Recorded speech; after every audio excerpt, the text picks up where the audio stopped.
Satu, dua, tiga ya. Yonatan Nandar ya. Satu, dua, tiga. Yonatan Nandar itu nama aslinya bukan Yonatan. Dia pakai nama dari Alkitab saja itu Yonatan kan. Nama aslinya itu Endang Nandar. Dia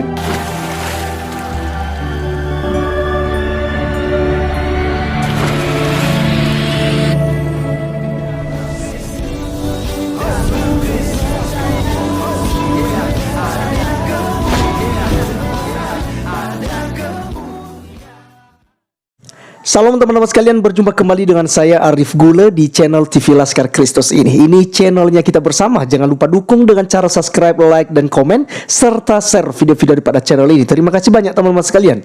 Kali ini kita akan membahas mengenai Ustadz Nandar yang kemarin teman-teman sekalian dilaporkan oleh Bang Diolipa Yumara. Dan juga kemarin kita dengar, kita tonton bahwa Yonatan Nandar melaporkan balik ya pengacara Diolipa ini teman-teman sekalian ya. Jadi ini lapor melapor. Nah, teman-teman sekalian, apakah Bang Diolipa Yumara gentar, takut dengan laporan balik daripada Ustadz Nandar? Tidak sama sekali. Justru dia menyatakan bahwa ini sebuah keuntungan baginya. Dengan demikian, dia bisa mengenal siapa Ustadz Nandar sebenarnya. Jadi teman-teman sekalian, kali ini mari kita mendengarkan. Karena Ustadz Nandar ini makin keluar-keluar merasa tidak bersalah.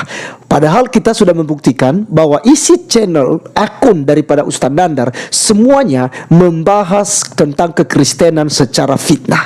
Menghina Tuhan Yesus Kristus dengan berkata Yesus menikah dan berpoligami, punya anak yang namanya Yustus ya. Dia dapatkan dari sebuah dokumen papirus, menurut dia papirus kuno abad ke-4 sampai abad ke-8 penulisan itu. Teman-teman sekalian, nanti kita akan bahas. Namun sebelumnya saya mengajak kita dulu untuk menonton langsung apa yang disampaikan oleh Bang Diolipa berikut ini. Akhirnya Diolipa bongkar nama asli dari Yonatan Nandar dan juga tempat tinggal dari Yonatan Nandar ini. Itu dinilai sebuah kebutuhan oleh Diolipa, bukan oleh Yonatan Nandar. Ayo simak video ini. satu, dua, tiga ya. Yonatan Nandar ya. Satu, dua, tiga. Yonatan Nandar itu nama aslinya bukan Yonatan.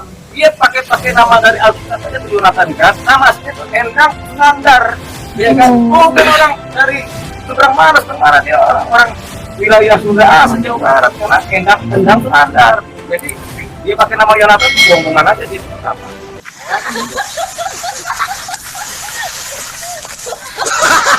Yang kedua, dia bikin laporan ke saya. Ada persoalan. Karena saya sudah laporkan dia pulang. Ini kan saya lakukan juga penistaan agama, karena dia punya potensi mungkin sangat menista agama dan menyebarkan nama baik saya. Jadi saya sudah bikin laporan kedua. Saya beruntung ketika dia datang ke sini bikin laporan. Karena waktu saya bikin laporan, saya nggak tahu alamatnya di mana nih Nandar. Cuma channel itu doang. Kalau dia kabur dia tidak bisa ketemu, susah carinya. Dia kejebak. Dia pasti dia kemarin video kayak foto dia. Tercatat tak alamat dia sama nama lengkapnya. Sudah jadi kan kita tinggal panggil dia. Yonatan di mana alamatnya? Kiri. Kalau dia hilang kan gampang ada RW-nya di sana kan.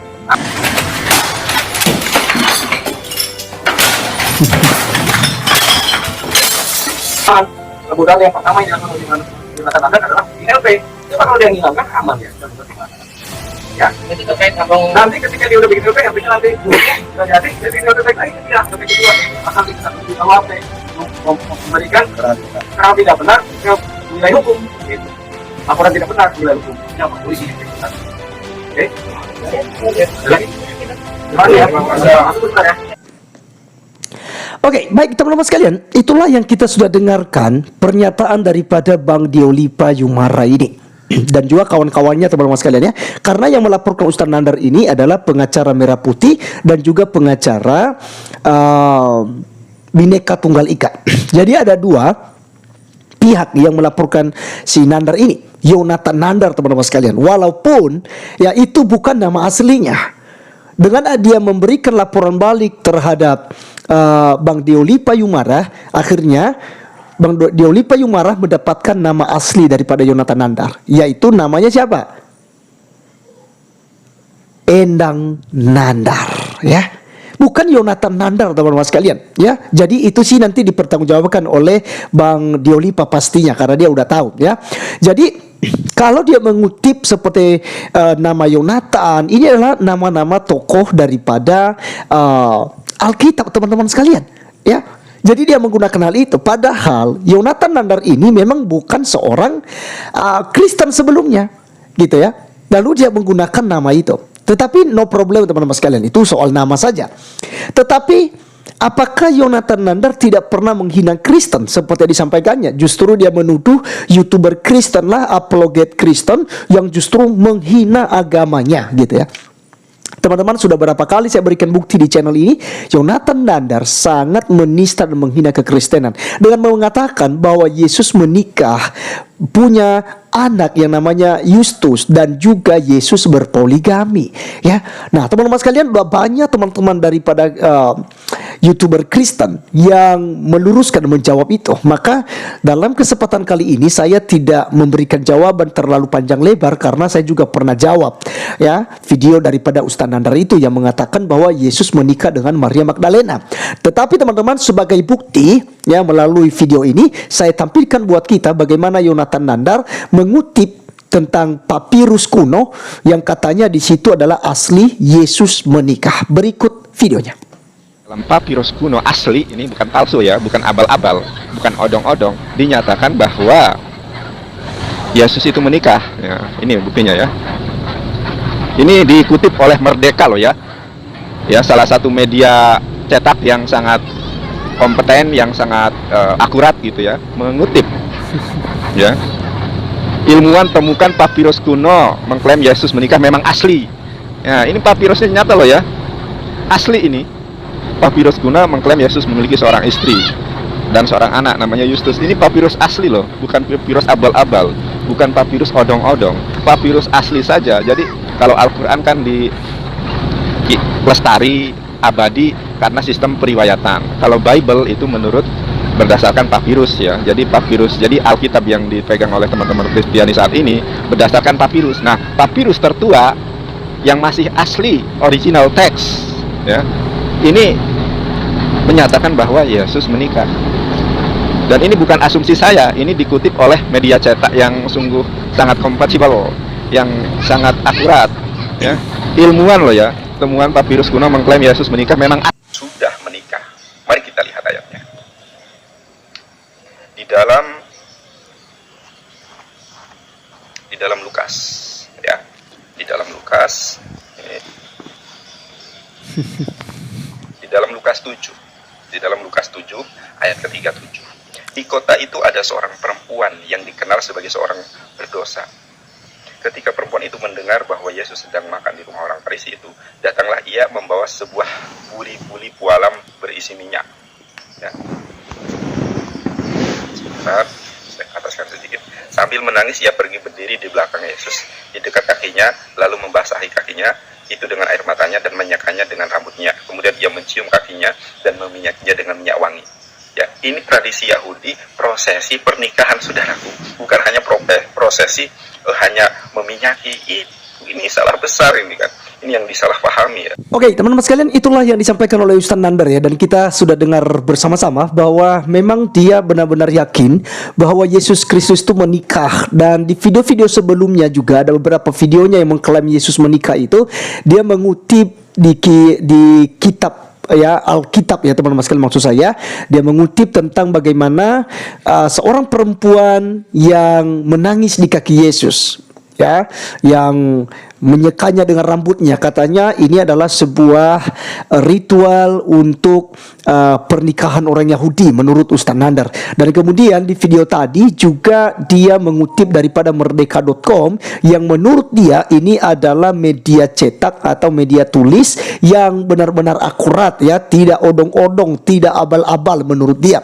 Padahal teman-teman sekalian, jelas bahwa papirus itu berbicara tentang sebuah kertas yang digunakan oleh orang-orang kuno atau mulai dari abad pertama, bahkan sebelumnya teman-teman, sebelum abad pertama saja itu sudah digunakan yang namanya papirus ya, untuk menuliskan semua apa yang tentunya disampaikan oleh Tuhan Yesus Kristus dan juga tentang sejarah-sejarah pastinya ditulis dalam papirus. Itu betul ya. Tetapi teman-teman sekalian, di sini kita melihat bahwa papirusnya asli, tetapi tulisannya belum tentu asli gitu ya. Jadi Ustadz Nandar harus paham mengenai papirus ini dulu. Papirus itu apa? Ya, sekurang lebih seperti ini saya kasih pemahaman, yaitu seperti buku tulis yang digunakan oleh anak sekolah saat ini. Ya, jadi ditulis atau kertas HVS macam sana, ya macam kertas HVS ya. Jadi ditulis di situ. Asli, memang kertasnya asli, tidak abal-abal. Tetapi apakah memang kalimatnya, tulisannya, sejarahnya asli? Tentu saja tidak. Buktinya teman-teman sekalian, ya seorang ilmuwan ini dinyatakan ya, para ilmuwan dari beberapa universitas bergengsi di Amerika Serikat mengatakan papirus itu ditulis antara abad keempat dan ke-8. Papirus adalah sejenis tanaman air dikenal sebagai bahan untuk membuat kertas pada zaman dahulu ya. Jadi jelas teman-teman sekalian, ya papirusnya benar asli gitu. Tapi kan kalimatnya, sejarah yang dituliskan di situ tentang para ilmuwan itu tidak bisa dibenarkan. Ya, karena dari abad pertama ya, di situ kita sudah melihat bahwa ada para rasul yang bersama-sama dan ada kisah hidup mereka, ada kesaksian mereka di dalam Alkitab sudah lengkap semua. Jadi kalau ada berita-berita yang lain bisa dipastikan itu semua hoax, tidak betul. Termasuk kitab suci yang katanya keluar di abad yang ke-6 atau akhir abad ke-6, awal abad ke-7 ya, yaitu Al-Quran. Di mana teman-teman sekalian tentu saja banyak pertentangan antara Taurat, Injil, Zabur gitu ya di situ. Di mana di Alkitab jelas-jelas bahwa Yesus Kristus ya itu mati disalib, mati, dikuburkan dan bangkit.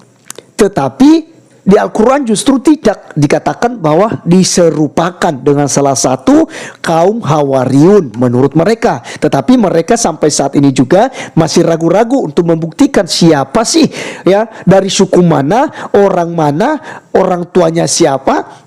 Secara detail itu tidak dijelaskan, tetapi hanya dipegang ayat itu ya, diserupakan karena yang menyalibkan Isa itu mereka berada dalam keraguan-raguan. Nah, jadi teman-teman sekalian, sangat jelas di sini bahwa Ustadz Nandar itu berusaha untuk membela dirinya dengan mengutip lagi merdeka.com untuk membenarkan argumentasinya sebelumnya yang mengatakan melalui pembacaannya di dalam Alkitab, dia katakan bahwa Yesus menikah dengan Maria Magdalena dan punya anak yang bernama Justus, dan juga Yesus Kristus sempat berpoligami sebelum meninggal.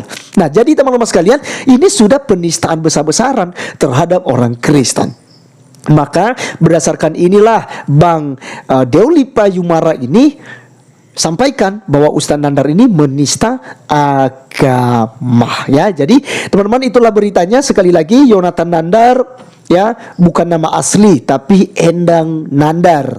Kemudian tentang penghina Ustadz Nandar sangat jelas menistakan agama ya. Dalam hal ini agama Kristen sesuai dengan bukti yang saya sudah berikan. Terima kasih teman-teman sekalian ya. Sekian video kali ini. Biarlah video ini boleh menjadi berkat buat kita. Sampai ketemu di video saya selanjutnya. Tuhan Yesus memberkati kita. Salam.